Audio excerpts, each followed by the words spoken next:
Bonjour à tous et bienvenue. Pour terminer cette année sur une note positive, on va évoquer la plus belle réussite sportive de 2024. J'aurais évidemment pu parler de l'USL Dunkerque, ce club de deuxième division française de football qui, malgré un budget faible, réussit des véritables miracles et surtout une excellente stratégie avec un projet très sain. On l'avait déjà évoqué l'an dernier en disant enfin un bon rachat, on a encore parlé ces derniers mois et c'est encore confirmé avec un excellent classement du jeu et surtout des choix cohérents.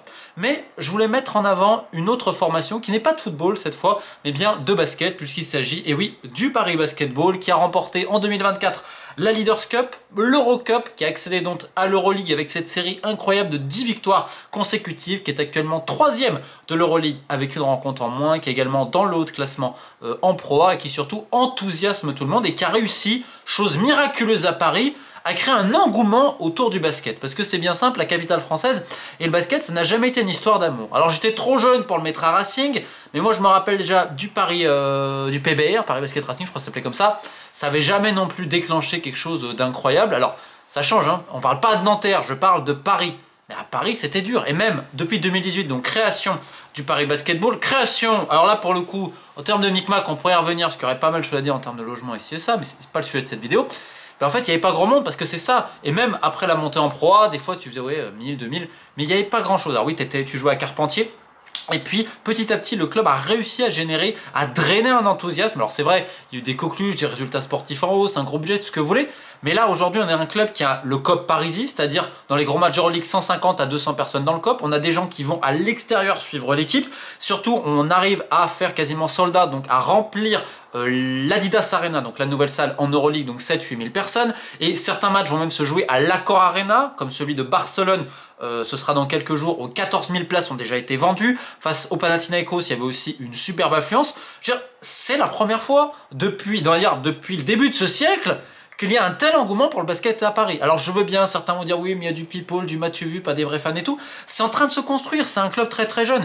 Et ça n'enlève rien à tous ces fans du basket français dont on parle jamais, ceux de Saint-Quentin par exemple, dont je tiens à rendre hommage aussi dans cette vidéo. Les mecs de Saint-Quentin, ils ont fait les déplacements pour les Coupes d'Europe de leur équipe, c'est exceptionnel l'ambiance qu'il y a. On pourrait encore parler de Cholet, on pourrait parler de Chalon, on pourrait parler en Pro B évidemment d'un club comme Orléans qui faisait des records, en voulez-vous, en voilà. Enfin bref, il y a de la fidélité, de la loyauté, il y a plein de belles choses dans les salles du basket français et ça je tiens à rendre hommage. C'est pour ça qu'on va pas opposer les uns et les autres. Et dans la construction du club de Paris, ils ont réussi à drainer un enthousiasme et quelque chose. Alors oui, on va dire c'est un show à l'américaine, mais c'est à l'image du propriétaire, David Kahn, mécène de cette équipe-là, avec Eric Schwartz. Ce sont les deux actionnaires majoritaires, ceux qui vont augmenter le budget, parce que comme toutes les autres équipes d'Euroleague, il y a beaucoup de pertes financières. On n'est pas là pour dire que tout va bien dans le meilleur des mondes, qu'il n'y a pas de déficit structurel. Malheureusement, le modèle économique du basket est principalement français, avec des droits TV absents, fait que tu as besoin d'un propriétaire qui a quand même l'argent et qui va renflouer les caisses afin de faire une équipe compétitive, notamment en Euroleague. C'est pour ça aussi qu'on va féliciter un club comme Bourg, très sain et tout, et même si on peut être très critique de la Ligue nationale de basket, de la Fédération française de basket, et de la gestion, parfois on a vu ce qui s'était passé auparavant avec Limoges, les dernières années avec l'Asvel, le Squeak, etc., et certains autres business, il y a aussi plein de bonnes choses à souligner. Les clubs comme Bourg, même Nanterre, mais c'est un peu compliqué et tout, ils font ce qu'ils peuvent avec les moyens qu'ils ont. Et puis, on va dire ce qu'on appelle ces locomotives, on va dire plutôt ces clubs avec un mécénat, mais là c'est intelligent. C'est-à-dire que depuis son arrivée, David Kahn, il a un projet, il est très clair, notamment pour la fidélisation des fans, le traitement vis-à-vis des fans, avec aussi cette nouvelle salle évidemment qui a énormément aidé le Paris Basketball, avec cette proximité et tout. On a beaucoup investi sur la communication, c'est pour ça, vous imaginez, le Paris Basket a fait la une de l'équipe plusieurs fois dans l'année, il y a même quelque chose dans l'équipe mag, on en parle aussi à l'étranger, c'est absolument incroyable. Et donc en effet il a mis les moyens, parce que si tu regardes les bilans financiers depuis des années, c'est lui qui fait vivre le club avec Eric Schwartz, c'est aussi ce côté plaisir, ce côté passion, mais c'est un club qui grandit, il y a de plus en plus de sponsors, la Suzuki je crois a rejoint cela. Comme je vous dis, en termes de fans, aujourd'hui, on est capable de remplir, même en Pro A, de faire des fois plus de 5-6 000. Je n'ai pas regardé cette année, mais l'année dernière, je crois que la moyenne était déjà plus de 4 000, et à drainer pour des événements particuliers. Faut pas oublier qu'on est quand même à Paris, et que je répète, il n'y a pas la culture d'un club basket à Paris depuis le début de ce siècle. Donc c'est en train de se construire, et c'est beau ce qui est fait, avec aussi une fidélité des têtes de gondole. Tout le monde, aujourd'hui, voit qui est Nadir Rifi. Ça a dépassé même le cadre du basket, et en plus, il a, franchement, ce qui lui arrive, il le mérite, parce que, quel bosseur. Alors Amarassi en parlait avec First Team, Amarassi le directeur sportif du club qui avait terminé sa carrière à Paris. je veux dire qu'il lui aussi fait les bons choix, il reste au club alors qu'il a une grosse proposition de Monaco. Donc évidemment, tu as Nadir Rifi, comme je dis, il mérite entièrement ce qui lui arrive dans un style absolument incroyable, avec un club qui lui a donné cette confiance-là. Un club qui a donné cette confiance à TJ Shorts. Ah, il est trop petit, il est trop ci, il est trop là, il est pas bon à 3 points. Et TJ Shorts, c'est quasiment le meilleur meneur d'Europe aujourd'hui. Il est inarrêtable. C'est-à-dire qu'il a une telle vitesse, une telle vista, une justesse dans le jeu, dans le money time et tout. Et évidemment, ce sont les deux coqueluches, mais c'est pas que. T'as des mecs comme Malcolm, comme Ward qu'ils ont gardé, comme Jan Tounen qui était là l'an dernier. Ils les ont gardés, ça fait une ossature. Tu vas remplir avec des joueurs de devoir, même si le Yak ou Ouattara que t'as sorti de Monaco, des fois c'était un peu dur pour lui à 3 points, des fois il revient, etc.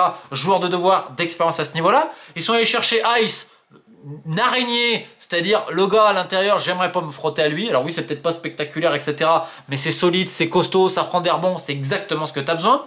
Tu vas récupérer là-haut, je crois peut-être mal le prononcer, l'allemand, super aussi. Tu as une équipe qui est donc, alors c'est vrai peut-être à l'intérieur, bon, tu as Cavalieri que tu as pris aussi. Tu es peut-être un peu léger s'il y a des blessés, ça je veux bien l'accorder. Mais tu as un style de jeu que tu as gardé, puisque tu avais fait déjà l'excellent choix d'aller chercher l'an dernier un entraîneur finlandais qui avait gagné la Ligue des Champions avec Bonn en Allemagne, qui fait une super saison up-tempo et qui va permettre à ces joueurs-là d'avoir un jeu à risque et d'avoir des role-players comme Banjassi et tant d'autres qui vont en fait quelque part se sublimer de par ce collectif, aussi cette abnégation et ce qui a été créé.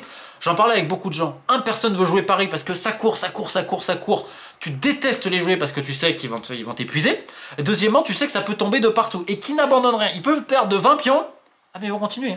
Et ça, ils ont réussi à créer cette alchimie collective. Évidemment, avec des TJ Short, des Nadir Rifi qui sont des talents évidemment supérieurs. Des mecs qui sont aussi très bons. Hein. Malcolm, un Ward, un Lao, c'est très fort. D'autres joueurs de devoir, Ouattara, Ace. J'ai oublié dans le talent Jan Tounen. Jan Tounen, c'est quand même un client aussi, faut pas déconner. Et puis aussi, des mecs comme Banjassi, qu'on n'imaginait peut-être pas fort ses mains à ce niveau-là, qui sont des routiers de la proie, mais qui se sont très très bien adaptés à ce niveau-là, qui ont été sublimés par ce collectif.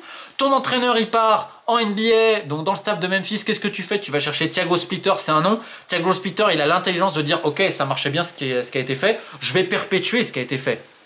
Alors qu'il y a tellement de coachs aujourd'hui, surtout des mecs qui ont eu la carrière de Thiago Splitter, exceptionnel joueur, je veux dire FIBA, en NBA, on sait aussi ce qu'il a fait à San Antonio et tout, monsieur fondamentaux, on a envie de dire.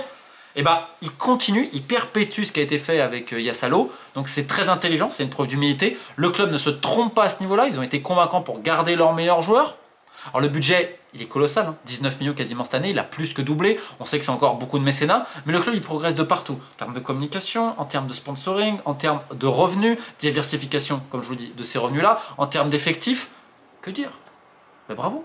Alors c'est vrai que Adidas aussi va beaucoup aider, c'est l'Adidas Arena, c'est le sponsor de l'équipementier du club depuis quelques années, ça fait un petit pied de nez vu que le PSG est sur Nike, mais ce que je veux dire c'est que c'est super cohérent. Et c'est pas une armée mexicaine au club, c'est-à-dire que chacun globalement est à sa place, t'as encore des mecs qui étaient là depuis le début, hein. Le club il date que de 2018, je tiens à rappeler, donc c'est un club neuf et qui a suscité quelque chose. Et puis, tu as envie de les voir jouer. Et qui aurait cru qu'en Euroleague, ils seraient compétitifs dans toutes les rencontres? Alors, à un moment donné, notamment à Berlin, ils sont mauvais comme pas possible. Ils arrivent à le gagner. Mais ça, c'est la marque des grosses équipes, j'ai envie de te dire. Et là, ça va un petit peu moins bien. Là, ils ont perdu encore à Baskonia, alors qu'ils menaient, etc. On n'était pas habitué à ça. Donc, ils sont un peu dans le dur, mais c'est normal. Une saison, c'est très long. Ils ont eu quelques blessés. Et c'est vrai que potentiellement, ils n'ont pas en quantité un effectif ultra large, surtout à l'intérieur. D'autres vont te dire oui, mais ils sont dépendants de shorts et IFI et tout. C'est un jeu à risque. Oui, c'est un jeu à risque, tout à fait. Mais il est complètement assumé ce risque-là. Avec des mecs qui sont capables de faire feu de tout bois. Ward, il est capable de te mettre 25-30 pions dans un match. Là-haut, pareil. Malcolm, il est capable aussi de te faire un petit carton. Jan Tounen, si tu le laisses ouvert, il va t'envoyer. Alors c'est vrai, peut-être on va te dire ça manque encore d'un autre intérieur et tout. Peut-être. Ils vont peut-être encore compléter un petit peu l'effectif. Mais tu comprends qu'en fait, quand tu as cette philosophie, tu as une vraie philosophie, un véritable projet de business, etc., avec du mécénat, ce qui est propre aussi au modèle économique du basket, avec un propriétaire qui a envie de se faire plaisir aussi un minimum, et on a laissé les camions du sportif à des gens qui ont fait une philosophie qui ont dit on va continuer comme ça. Elle est à risque, elle est tout ce que tu veux, elle marche. Et en fait, tu as pris les gens qui ont l'humilité de dire on va faire ça. Et surtout, tu as des gros bosseurs qui n'ont simplement ce qu'ils méritent. Oui, mais qu'est-ce qu'ils vont faire l'année prochaine sans TJ Shorts, Nadir Rifi, etc. Ce sera autre chose potentiellement. Là, il faut aussi des fois savourer le sport, savourer qu'on est enfin un club à Paris qui est capable de donner une telle ambiance, notamment en Euroleague, qui est capable de faire peut-être du 14-15 000 à l'Accor Arena face au Barça. C'est magnifique. Ça n'enlève rien ce qui se passe aussi dans le championnat de France. C'est-à-dire quand tu vois la belle histoire de Cholet là, quand tu vois ce qu'a fait un Saint-Quentin l'année dernière, quand tu vois Bourg qui fait quand même finaliste d'Eurocup et qui a perdu face à Paris, tu as envie de dire bravo parce que dans une ligue gérée de manière apocalyptique par les dirigeants et une fédération aussi abyssale, tu as quand même des clubs, alors pas tous que tu en as qui sont gérés malheureusement n'importe comment, mais tu en as quelques-uns qui font aussi bien les choses et il faut leur rendre hommage. Et aujourd'hui, eh ben, c'est l'hommage au Paris Basket. Donc sur ce, terminez bien l'année et on espère pour 2025, on ait encore de belles histoires à raconter dans le football, dans le basket et dans tous les autres sports. Type de Faith.